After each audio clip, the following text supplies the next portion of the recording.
We ready?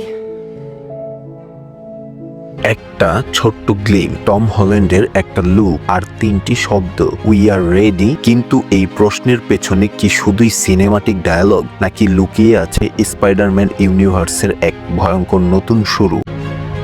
Spiderman brand new day এর glimpse দেখে ফ্যানরা বিভ্রান্ত। হল্যান্ডকে দেখা যায় একেবারে সিরিয়াস ও স্লাইটলি স্যাড মুডে। আকাশ কালো, পরিবেশ থমথমে, আর মুখে সেই একটাই প্রশ্ন, উই আর রেডি। অতীতের এমসিইউ গ্লিমসগুলো সব আপবিট হিরো ভাইব দিত, কিন্তু এবার কিছু একটা বিপদের আগাম বার্তা দিচ্ছে বলেই মনে হচ্ছে।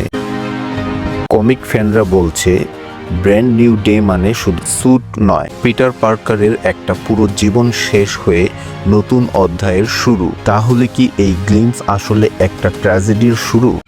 স্যুট এখনো রিভিল হয়নি, কিন্তু যা দেখানো হয়েছে তা অনেক বেশি ইমোশনাল।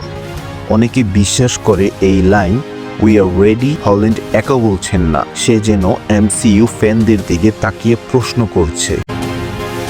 স্যুট না দেখিয়েও মার্বেল ফ্যানদের মধ্যে তীব্র উত্তেজনা ছড়িয়েছে, কারণ মার্বেল সবসময় গল্পের গভীরতার মাধ্যমে ক্লুজ দেয়। টম হল্যান্ডের মুখে চিন্তা আর শঙ্কা, তার মানে হয়তো সামনে আসছে এমসিইউ এর সবচেয়ে ডার্ক স্পাইডারম্যানের গল্প। একটা নতুন স্যুট, নতুন যুদ্ধ, আর হয়তো নতুন একটা বিসর্জন। তাহলে প্রশ্ন রইল, আর উই রিয়েলি রেডি? আপনার কি মনে হয় গ্লিমসে আমরা যে স্যাডনেস দেখেছি তা বড় কিছু ঘটনার আগাম বার্তা?